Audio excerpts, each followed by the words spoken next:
Ça t'est déjà arrivé de vouloir dire quelque chose à quelqu'un sans savoir comment le faire sans te fâcher ou t'énerver?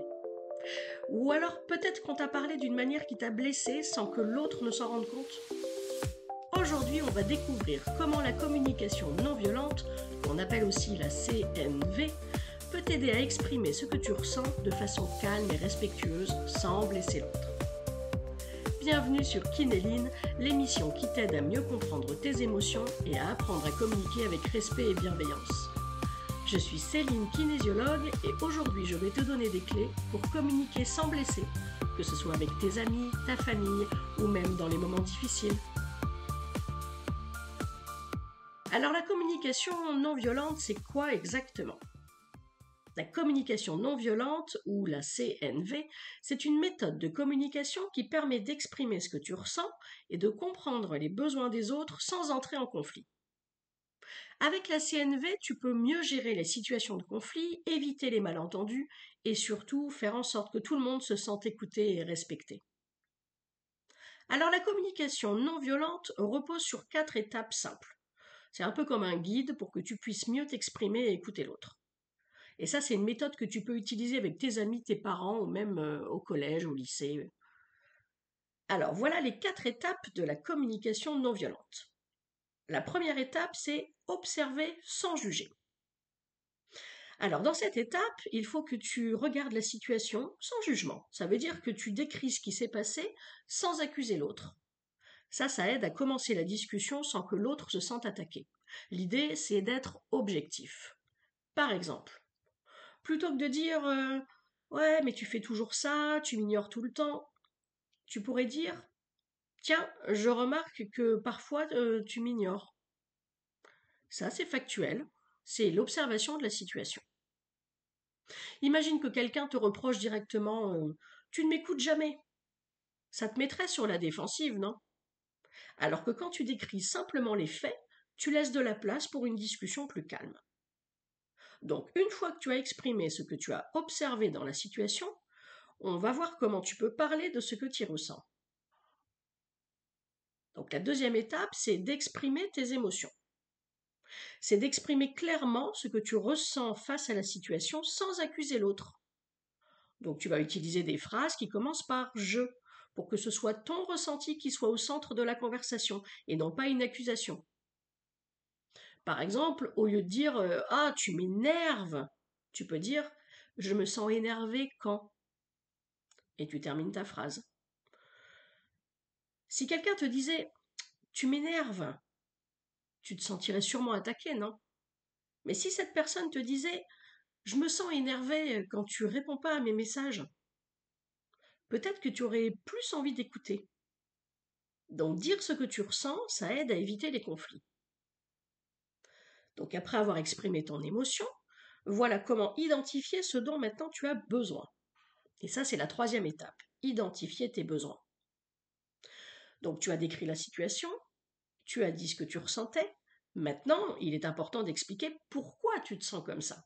Il y a souvent un besoin derrière chaque émotion. Et en identifiant ton besoin, tu peux mieux le partager avec l'autre.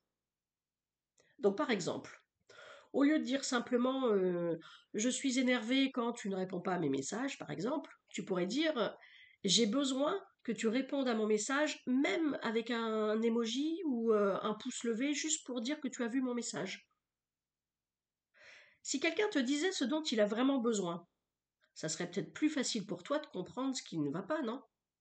Alors maintenant, on va apprendre à faire une demande de manière respectueuse pour améliorer les choses. Donc ça, c'est la quatrième étape. Donc tu as décrit la situation, tu as dit ce que tu ressentais, tu as exprimé ton besoin. Maintenant, il faut formuler une demande concrète. Dans cette dernière étape, il faut faire une demande claire. Alors la clé, c'est de faire une demande, hein, pas donner un ordre. Une demande, ça laisse la liberté à l'autre d'accepter ou non, mais en tout cas, d'encourager le fait que l'autre ait envie de le faire.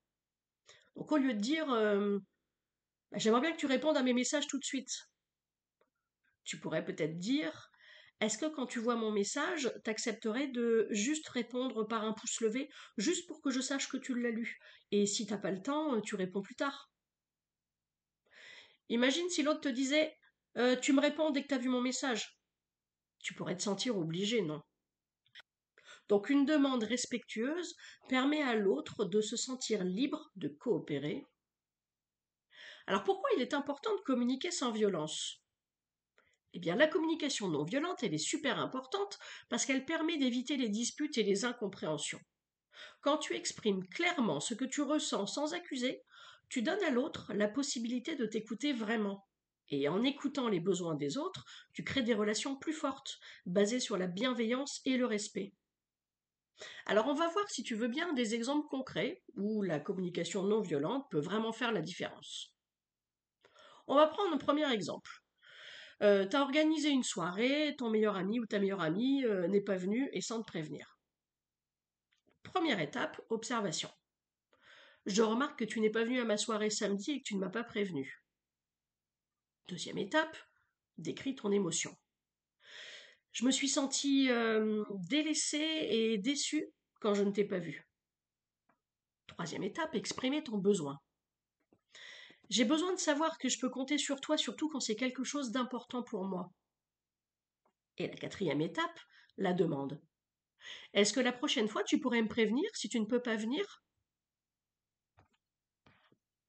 Imagine si un ami ou une amie t'en voulait sans t'expliquer pourquoi. Tu serais un peu dans le flou, hein.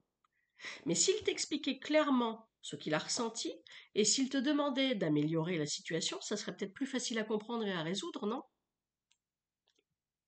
On va prendre un deuxième exemple. Une situation avec tes parents.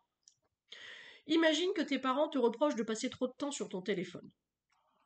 Première étape de la CNV, observation. Je remarque que tu trouves que je passe beaucoup de temps sur mon téléphone. Deuxième étape, dire ton émotion. Je me sens un peu agacée quand tu me reproches d'être toujours sur mon téléphone, parce que j'ai l'impression que tu comprends pas pourquoi je suis autant sur mon téléphone. Troisième étape, exprimer un besoin. J'ai besoin d'être sur mon téléphone parce que j'ai besoin d'avoir du temps pour moi et mes amis, et même si ça passe par mon téléphone. Quatrième étape, la demande. Est-ce qu'on pourrait en parler ensemble et trouver un équilibre qui nous convienne à tous, à vous comme à moi? Si tes parents te faisaient des reproches sans discussion, ça serait frustrant, hein. Mais si vous trouvez un moment pour discuter calmement et chercher une solution ensemble pour trouver un compromis entre leurs besoins et les tiens, peut-être que tu te sentirais mieux compris, hein. On va prendre un troisième exemple. Imagine un ami a posté une photo de toi sur les réseaux sociaux sans te demander ton avis. Première étape de la CNV, observation. Je vois que tu as posté une photo de moi sur Insta sans me demander. Deuxième étape, dire ton émotion. Je me suis sentie mal à l'aise quand j'ai vu ça. Troisième étape, exprimer ton besoin. J'ai besoin que tu respectes ma vie privée et que tu me demandes avant de publier des photos de moi. Quatrième étape, la demande. Est-ce que la prochaine fois, tu pourrais me demander avant de poster une photo sur laquelle je suis? Si quelqu'un publiait une photo de toi sans ton accord, tu serais probablement un peu embêté, non? Mais si on te demandait ton avis avant de poster, peut-être que tu te sentirais plus respecté. Alors apprends à t'exprimer calmement et avec respect. La communication non violente, c'est un outil génial pour t'aider à t'exprimer sans blesser les autres et pour éviter les disputes. Et en suivant les 4 étapes. La première, observer sans juger. La deuxième, exprimer tes émotions. La troisième, identifier tes besoins. Et la quatrième, formuler une demande. Tu peux mieux communiquer avec tes amis, ta famille et même tes profs. Et plus tu pratiques, plus tes relations seront fortes et saines. Alors la prochaine fois que tu te sens frustré ou que tu as besoin de parler d'un problème, essaie d'utiliser ces 4 étapes pour t'exprimer calmement et clairement. Et tu verras, ça change tout. Observation, émotion, besoin, demande. Voilà les 4 clés de la communication non violente. Merci d'avoir écouté cet épisode de Kinéline et j'espère qu'il t'aura aidé à comprendre comment mieux communiquer avec les autres. Pense à t'abonner pour ne pas manquer les prochains épisodes et n'hésite pas à laisser un like ou un commentaire si cet épisode t'a plu. Tu peux aussi me retrouver sur céline-kinésiologie.fr ou sur Facebook à Céline-Kinésiologie.